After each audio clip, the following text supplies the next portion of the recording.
Nitol tata নিবেদিত DBC নিউজের নিয়মিত আয়োজন সংবাদ সম্প্রসারণে সবাইকে স্বাগত জানাচ্ছি আমি মজুমদার জুয়েল।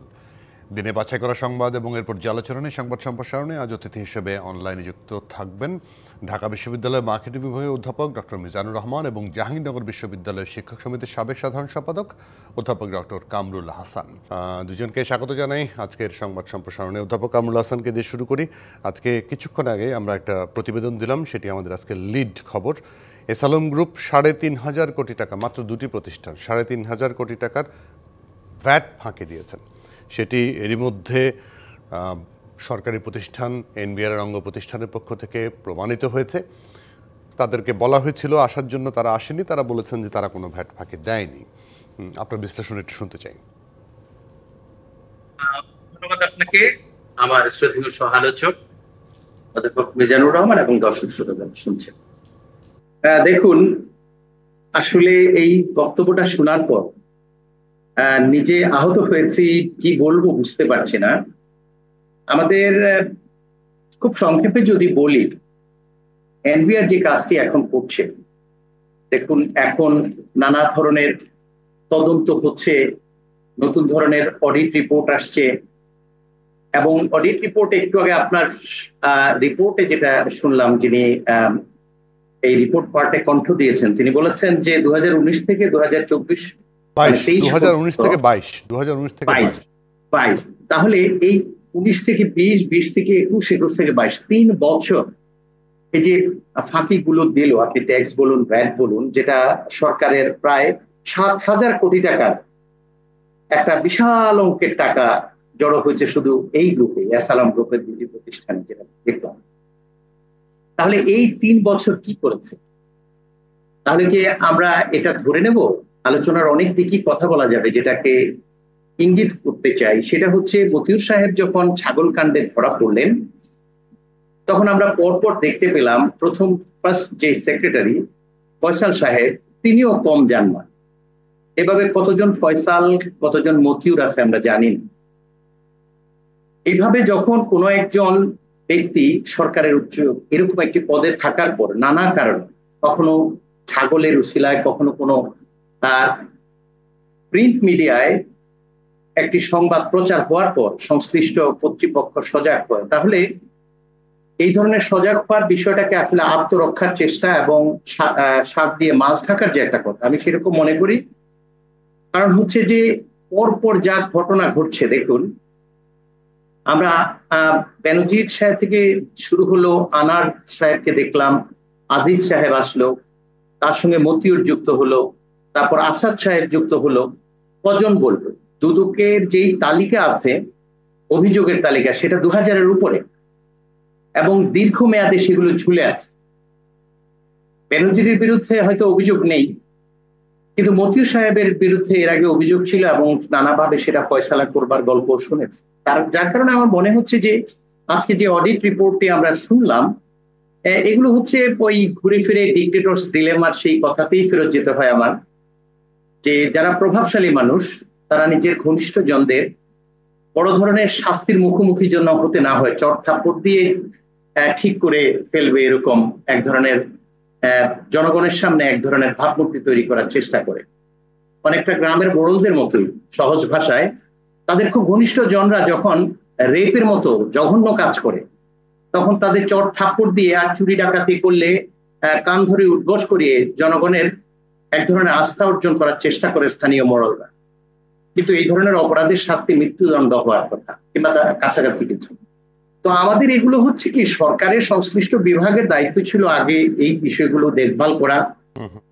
এখানে আমাদের আর্থিক সংকট রয়েছে, সরকার এত বড় একটা ঘাটতি বাজেট দিচ্ছে, যেখানে ব্যাংকগুলোতে তারল্যের সংকট, সেখানে এই ধরনের কোনো তফসিলের সুবিধা পাওয়া ঋণ খেলাপি যারা, তাদের এই ভ্যাট ট্যাক্স ফাঁকির যে বিষয়গুলো, সেগুলোর সাথে যদি ওই ঋণ খেলাপিদের ঋণের ওগুলো যুক্ত হয়, তাহলে আপনি বলুন অবস্থাটা খারাপ কেন হবে না? তাহলে এই খারাপ হওয়ার পেছনে কি সাধারণ জনগণ, যারা সৎভাবে উপার্জন করে ৩০%-এর জায়গায় আজকে দেখলাম ২৫% এসছে কর দিয়ে সরকারকে চালায়, তারা, নাকি এইভাবে সরকারেরই বিভিন্ন সংস্থা যারা কোনো তফসিল ঘোষণা করে ঋণ খেলাপিদের এই ঋণ শোধ না করবার সুযোগ দেয়, এবং 3 বছর পর মতিউরের ছাগল কাণ্ড আসার পর ফার্স্ট সেক্রেটারি ফয়সালের এই দুর্নীতির বিশাল পাহাড় সমান অর্থতস্ত্রুপ এবং এইভাবে রক্ষক হয়ে ভক্ষক হওয়ার গল্প যখন আমরা শুনি, তখন যখন দেখি এই ধরনের অডিট রিপোর্ট আসে, তারা আমাদের মতো সাধারণ মানুষ, those who are at the receiving end, মোটামুটি আপনার কথা পরিষ্কার, আপনার কথা একদম পরিষ্কার। আমি একটু অধ্যাপক মিজানের কাছ থেকে শুনবো বিষয়গুলো নিয়ে একটু, কারণ ঘটনা তো বের হলো, ঘটনা ধামাচাপা দেয়া হচ্ছে না বা হয়নি, এটা একটি হোক, দুটি হোক, তিনটি হোক, যাই হোক না কেন, 2000 না হলো কিন্তু কিছু তো বের হচ্ছে। অধ্যাপক মিজান। আচ্ছা, ধন্যবাদ। প্রফেসর কামরুল যে কথাগুলো বলছে এগুলো বেশিরভাগই যথার্থ। কারণ দেখুন, এগুলো ক্রমাগত তো মানে ব্যাড ট্যাক্স অথরিটির একটা নজরদারি থাকাই কথা। কারণ এত বড় প্রতিষ্ঠান যেখানে আমাদের ভোজ্য তেলের একটা বিরাট অংশ 2-3টা মাত্র কোম্পানি উৎপাদন করে, তো তারা কি পরিমাণ উৎপাদন করে কি পরিমাণ হিসাব দেখালো, এটা যদি আমাদের বোর্ড অফ রেভিনিউ নিয়মিত হিসাব না রেখে থাকে তাহলে তো একটা চরম ব্যর্থতা। ওখানে তো একটা অফিসার ওই কাজেই নিয়োজিত আছে। তো সেক্ষেত্রে অডিট এখন ওই যদিও এনবিআর এরই অডিট, তারা ধরছে যে এখানে যে পরিমাণ উৎপাদন দেখানো হয়েছিল আসলে উৎপাদন তার চেয়ে আরো বেশি ছিল এবং সেখানে কর ফাঁকির ব্যাপারটা তারা, তো এটা আমরা এই অ্যাসালম গ্রুপটা ব্যাপারে হয়তো আমরা অনেকে হয়তো সেন্সিটিভ, কারণ অ্যাসালম গ্রুপের মানে একটা বড় আগ্রাসী ব্যবসায়িক যে ক্যান্সার যেটা দেখি, যার কারণে ঋণ খেলাপি হওয়া বা অনেক বড় বড় ব্যাংক অনিয়মের কথা এই জন্য আসছে। কিন্তু এর বাইরেও দেখা যায়, এটা হয়তো আমাদের হাইলাইট হলো, কিন্তু এর বাইরেও দেখা গেছে গ্রামীণ টেলিকম সহ গ্রামীণ ফোন সহ বড় বড় টেলিকম কোম্পানিগুলো এরকম বিশাল অঙ্কের ভ্যাট, এই একটা শিল্প গোষ্ঠীর বাইরেও কিন্তু আরো এরকম বড় বড় শিল্প গোষ্ঠী আছে যারা তাদের যে পরিমাণ ভ্যাট দেওয়ার কথা সেটা না দিয়ে যে কাজটা করে ওরা এখন দেখেন, আপনি সাথে সাথেই ওই এসআরএম গ্রুপের পক্ষ থেকে বলা হয়েছে যে না, ওরা কোনো ভ্যাট ফাঁকি দেয়নি। তাহলে কি হবে এখন? এটা একটা মামলা হবে। মামলা হলে ওটা ওই সেই মতিউর সাহেবের কোর্টেই আসবে, ওই অ্যাফিলিয়েট ডিভিশনেতে।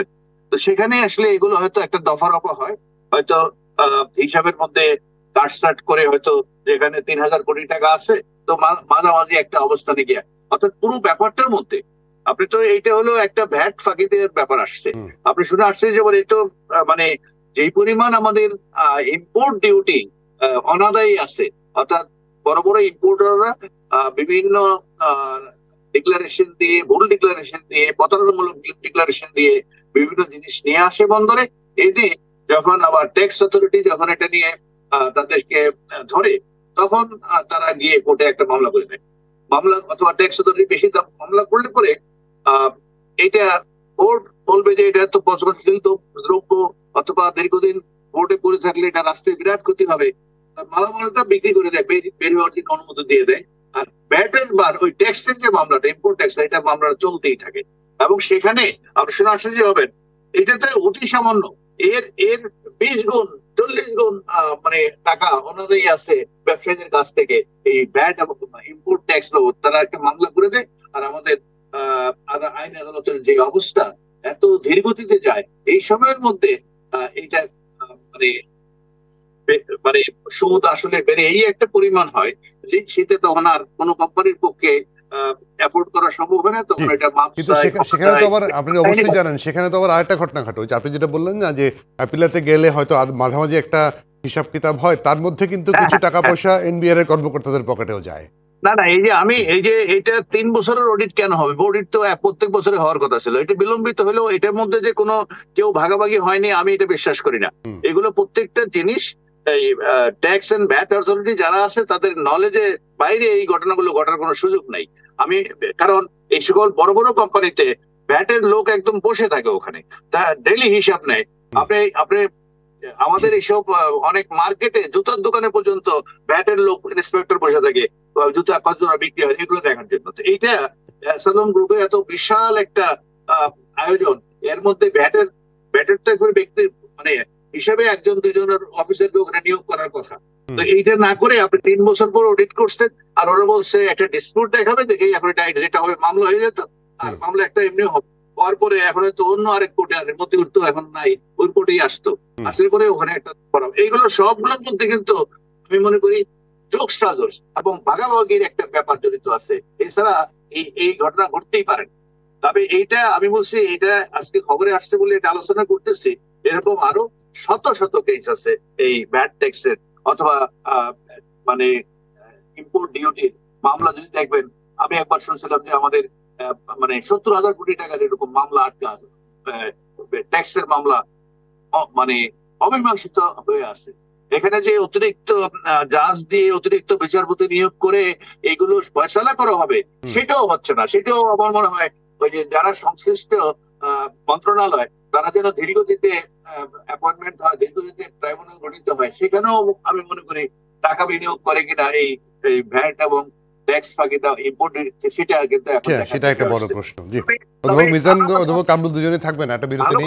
সেটা হচ্ছে যে এই ঠিক একটু নড়াচড়া দিয়ে বসছে, এই জন্য আমরা আশ্বস্ত হতে পারি যে যেটা জিরো টলারেন্স যেগুলো আমরা পলিটিক্যালি শুনে আসছি, এটা যদি সত্যি সত্যি এর মধ্যে দিয়ে আমরা বাস্তবায়ন হয় তাহলে অবশ্যই একটা ভালো দিক, অবশ্যই ভালো দিক থাকবেন। দুজনেই থাকবেন, একটা বিরতি নিয়ে আসি। দর্শক, নিটোল টাটার বিরত সংবাদ সম্প্রসারণে একটা বিরতি, সঙ্গে থাকবেন। বিরতির পর আবার স্বাগত নিটোল টাটার বিরত সংবাদ সম্প্রসারণে। সঙ্গে আছেন ঢাকা বিশ্ববিদ্যালয়ের মার্কেটিং বিভাগের অধ্যাপক ডক্টর মিজানুর রহমান এবং জাহাঙ্গীরনগর বিশ্ববিদ্যালয়ের শিক্ষক সমিতির সাবেক সাধারণ সম্পাদক অধ্যাপক ডক্টর কামরুল হাসান। দুজনকে আবারও স্বাগত। অধ্যাপক কামরুল হাসান, বাজেট তো পাশ হলো, ওই কালো টাকা সাদা করা সব সরকারেরই আগ্রহটা থাকে, সব সরকারই নিশ্চয়ই বেশ কিছু টাকা কালো থেকে সাদা হয়, না হলে এত আগ্রহ কেন? এত সমালোচনার পরেও কেন এটা থাকেই? দেখুন, কালো টাকা সাদা করার যে বিষয়টা, সেটার সাথে অন্য যে কোনো সময়ের তুলনায় এখন আমাদের মনে আশঙ্কা বেশি জন্ম নিচ্ছে। এই জন্য কদিন আগে দেখলাম যে সুইস ব্যাংক থেকে আমাদের দেশের ধনিক শ্রেণী অর্থ উত্তোলন করা শুরু করেছে। এখন কি জন্য উত্তোলন করছে সেটা জানি না। সম্ভবত আমাদের আর্থিক যে দৈন্যতা, সেটাকে সামাল দেবার জন্য আমরা দেখেছি যে IMF এর যে শর্তগুলো, সেই শর্তগুলো পূরণ করার ক্ষেত্রে সরকার আসলে এই চেষ্টাটা করে বাধ্য হয়ে করছে, কারণ থার্ড ইনস্টলমেন্টে পাওয়ার ক্ষেত্রে এই ধরনের কমিটমেন্ট গুলো খুব সিরিয়াস ছিল।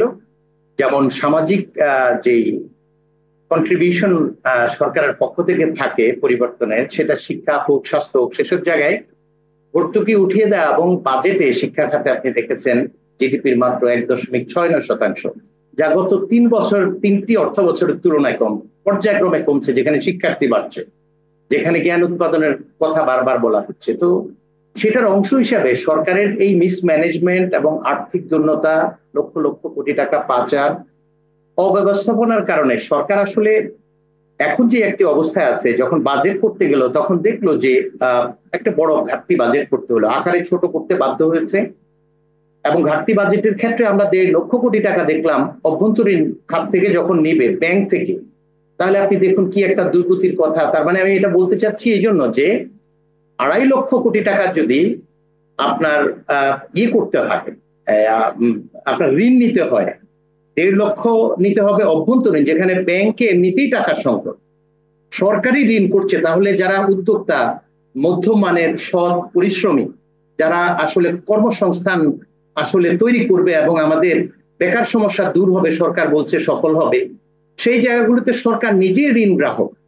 এরকম একটি অবস্থায় আসলে এই অভাবে স্বভাব নষ্ট বলে একটা কথা আছে, সেটা ব্যক্তির ক্ষেত্রে যেমন প্রযোজ্য, এখন দেখলাম সরকারের ক্ষেত্রেও প্রযোজ্য।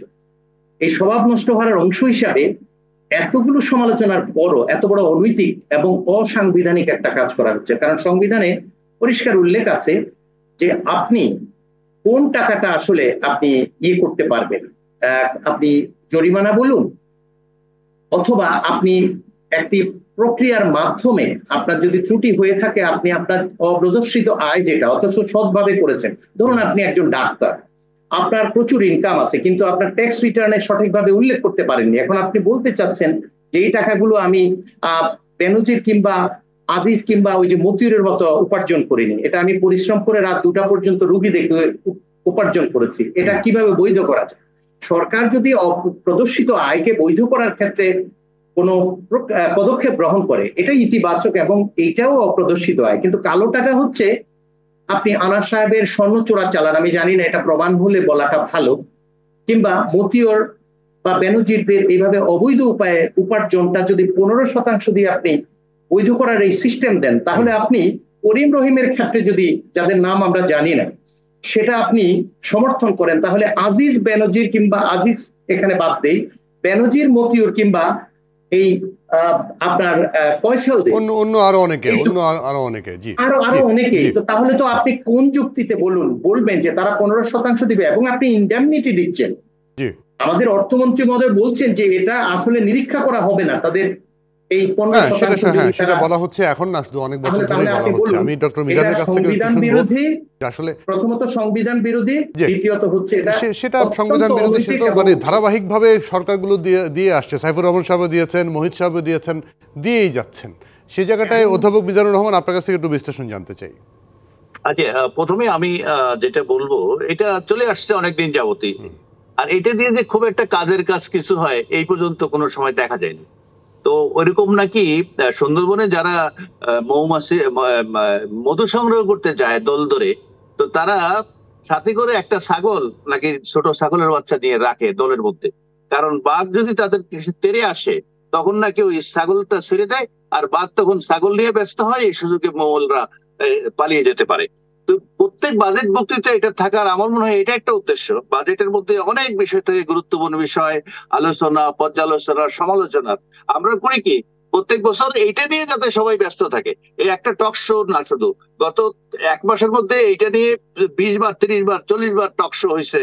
যে আর সবচেয়ে মজার ব্যাপার হচ্ছে আমরা ব্যস্ত থাকলাম এটা নিয়ে, ওখানে কালো টাকার শব্দটাই নেই। ওখানে কালোটা বা অর্থাৎ বাজেট বক্তৃতার কোথাও কালো টাকা শব্দ নেই, শব্দটা হচ্ছে অপ্রদর্শিত। তারপরে যথার্থই বলছে অপ্রদর্শিত আয়, অর্থাৎ একটা লোক একটা বাড়ি বিক্রি করলো 1 কোটি টাকা, কিন্তু আমাদের দেশে যেটা হয় বাড়ির রেজিস্ট্রেশনের সময় এটাকে দেখানো হয় 20 লাখ টাকা, 25 লাখ টাকা, আর বাকি যে 75 লক্ষ টাকা থাকলো এইটা আমাদের নিয়ম অনুযায়ী আপনি যে জমি বিক্রি করছেন জমির দলিলে যা আছে এর বেশি তো আপনার ইনকাম দেখাতে পারবেন, কিন্তু এই ইনকামটা আপনার ব্যাংকে রয়ে গেছে, কিন্তু আপনি জমি বিক্রি করছেন।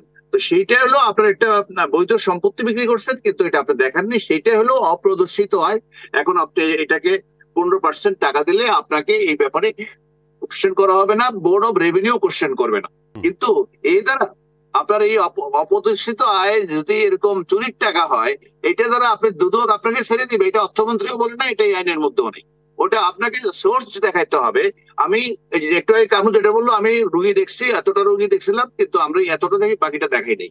কিন্তু আমি রুগীও দেখি নাই, কিছুই করি নাই, আর আমার টাকাটা সাদা হয়ে যাবে, এটা কিন্তু এই আইনের মধ্যে না। এটা একটা ভুল ব্যাখ্যা করা হচ্ছে। দুদক আপনাকে রেহাই দেবে না যদি আপনার সোর্স যদি না থাকে।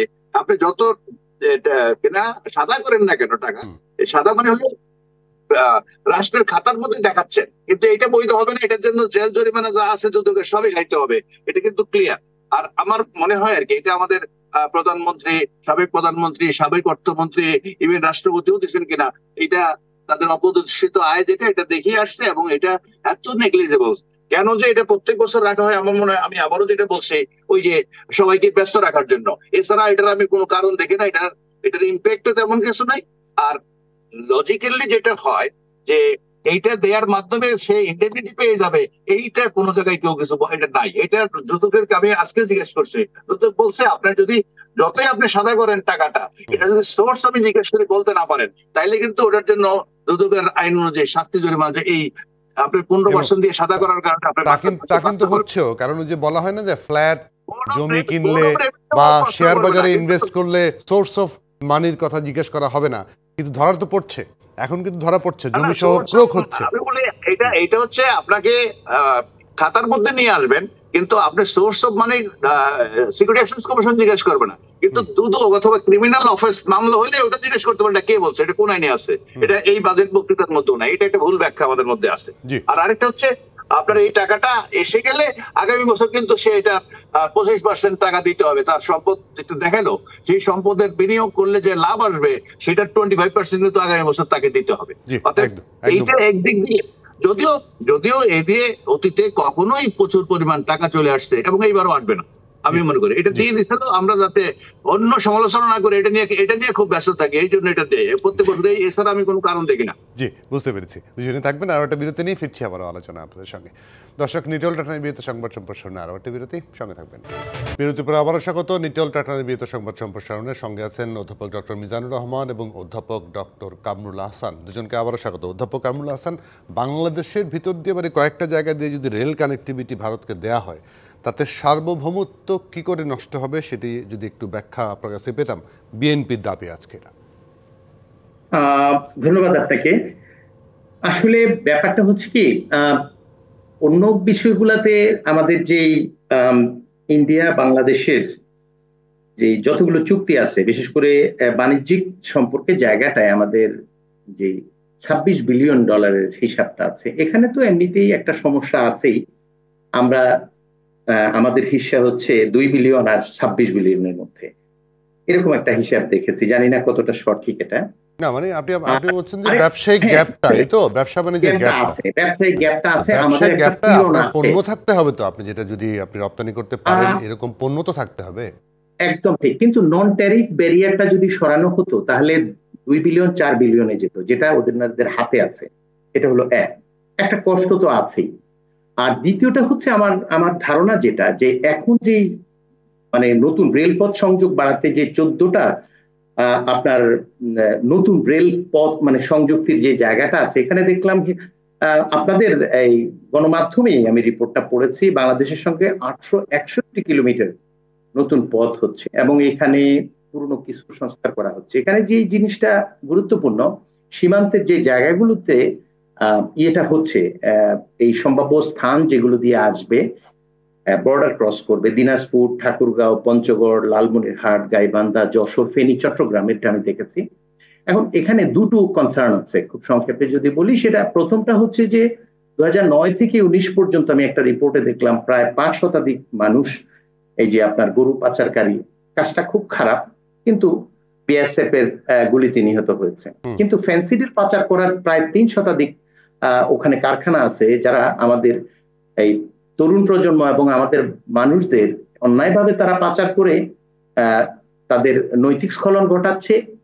কিন্তু আমরা কখনোই দেখি না আমাদের পক্ষ থেকে সীমান্ত রক্ষীরা একজন ফেন্সিডিল ব্যবসায়ীকে অন্য পাশে হত্যা করেছে। তাহলে এই যে দুই রকম চিত্র, তাতে করে দুইটা দেশের পারস্পরিক বোঝাপড়ার জায়গা তাতে মানে ব্যালেন্সটা থাকছে না, এবং সম্পর্কটার ক্ষেত্রে আপনি প্রশ্ন তুলছেন যে তাহলে এরকম গুলি করে মারা হচ্ছে কেন। জি অধ্যাপক মিজান, না সেই জায়গাটা আমি একটু যে মানে এই যে 800 কিলোমিটারের বেশি কথা রেল লাইনের কথা বলা হচ্ছে, ডক্টর কামরুল বললেন এই রেল লাইন দিয়ে তো আমাদের ট্রেনও চলবে, আমাদেরও ইনফ্রাস্ট্রাকচার ডেভেলপড হবে, এটা তো আমরাও সুবিধা নিতে পারবো। একেবারে আমরা সব মানে দিয়ে দিচ্ছি, আমরা কিছু পাচ্ছি না, তা কি ঠিক? আচ্ছা, প্রথমে এইগুলো যে 10টা, এর কোনোটাই চুক্তিটা সমঝোতা স্মারক। এটার উপরে আলোচনা পর্যালোচনা করে পরবর্তী পর্যায়ে এটা চুক্তি হয়। আর এই 10টা সমঝোতা স্মারকের মধ্যে অধিকাংশই 6টা 7টাই হচ্ছে পুরানো যে চুক্তি আছে বা পুরানো যে আন্ডারস্ট্যান্ডিং আছে সেইগুলোরই নবায়ন। না, নবায়ন মধ্যে 3টা, নবায়ন মধ্যে 3টা নবায়ন 3টা, বাকি ওই জাতীয় চুক্তিকে। আর এইটা যেটা হচ্ছে যে কানেক্টিভিটির যে ব্যাপারটা ছিল, এটারও চুক্তি অনেক আগে হওয়া। আমাদের কথা ছিল যে আমাদের একদম কক্সবাজার হয়ে দুমদুম হয়ে যে ওইদিকে বার্মা হয়ে ইয়া পর্যন্ত, চায়না পর্যন্ত যাওয়া, আবার এই দিক দিয়ে কেনা বলা হয় শিলিগুড়ি এই লাইনে গিয়ে একদম ইয়ে পর্যন্ত নেপাল, ভুটান হয়ে এবং নেপাল হয়ে চীন পর্যন্ত। এগুলো হচ্ছে ওই এশিয়ান ডেভেলপমেন্ট ব্যাংকের সার্ভে অনুযায়ী যে কানেক্টিভিটি রুট গুলো দেওয়া হয়েছিল ওইটাই। কিন্তু এখন আমাদের যেটা হচ্ছে, আমাদের অনেকগুলো ব্যাপারে তো অমীমাংসিত আছেই। যেটা কামরুল বললো যে আমাদের সীমান্ত হত্যা, এটা কেন জেরুতে আসবে না, এটা অবশ্যই আমাদের দেখতে হবে। আমাদের যে বাণিজ্য ঘাটতি, এটা আমি জানি না খুব একটা বাড়বে কিনা। আমরা বেশি ইম্পোর্ট করি, কারণ ভারত থেকে সবচেয়ে সুবিধায় পাই, সবচেয়ে কম দামে পাই বলে ইম্পোর্ট করি। আমাদের তো ভারত বলে নাই আমাদের থেকে ইম্পোর্ট করো, তারা চায়নার থেকে আমরা ইম্পোর্ট করি। আমেরিকা আমাদের থেকে সস্তা হয়, আমাদের থেকে ইম্পোর্ট করে। আমেরিকাতে আমরা তেমন কিছু এক্সপোর্ট করে, ইম্পোর্ট করে না।